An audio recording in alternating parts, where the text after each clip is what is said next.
कहानी। रात के लगभग 10 बज रहे थे। पूरे घर में सन्नाटा पसरा था। केवल दीवार घड़ी की टिक टिक सुनाई दे रही थी। खिड़की के पास बैठी निशा आसमान में चमकते चांद को देख रही थी।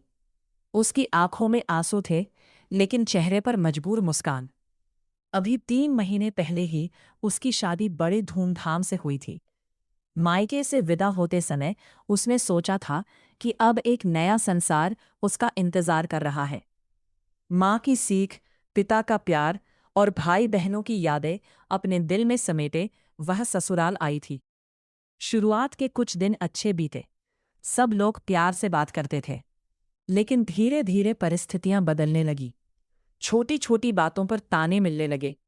तुम्हें घर का काम नहीं आता, तुम्हारे मायके वालों ने कुछ नहीं सिखाया। ऐसे शब्द उसके दिल को रोज घायल करते थे। निशा हर सुबह सबसे पहले उठती, पूरे घर का काम करती, फिर भी किसी को उसकी मेहनत दिखाई नहीं देती।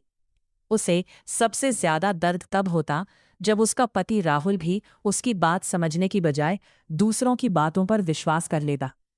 एक दिन निशा को तेज बुखार था। शरीर में बिल्कुल ताकत नहीं थी। वह रसोई में खड़ी होकर सबके लिए खाना बना रही थी।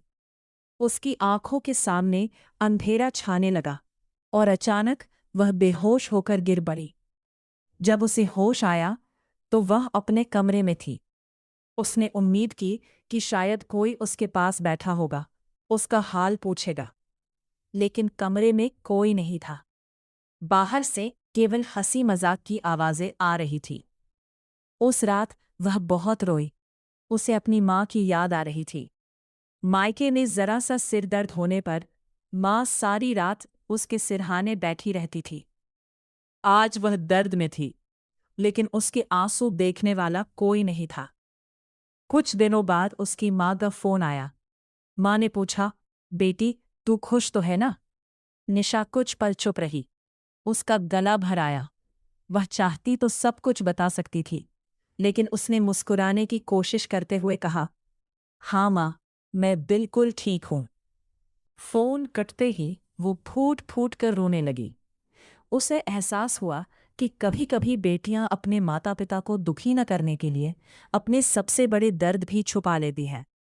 समय बीतता गया। निशा ने हार नहीं मानी। उसने अपने दुख को अपनी कमजोरी नहीं बनने दिया। उसने धीरे धीरे अपने पति से खुलकर बात करनी शुरू की, अपने मन की पीड़ा बताई। पहले तो राहुल ने उसकी बातों को गंभीरता से नहीं लिया, लेकिन जब उसने निशा की आंखों में सच्चा दर्द देखा तो उसे अपनी गलती का एहसास हुआ। उस दिन पहली बार राहुल ने उसका हाथ पकड़कर कहा, मुझे माफ कर दो, मैं तुम्हारा दर्द समझ नहीं पाया।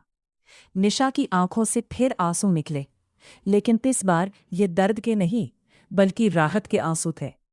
उसने समझ लिया कि जीवन में दुख चाहे कितना भी बड़ा क्यों न हो, अगर कोई आपका दर्द समझने वाला मिल जाए तो सबसे अंधेरी रात भी सुबह में बदल सकती है। एक नवविवाहिता केवल बहू नहीं होती, वह किसी की बेटी भी होती है। उसे सम्मान, प्रेम और समझ की उतनी ही आवश्यकता होती है जितनी घर के किसी और सदस्य को।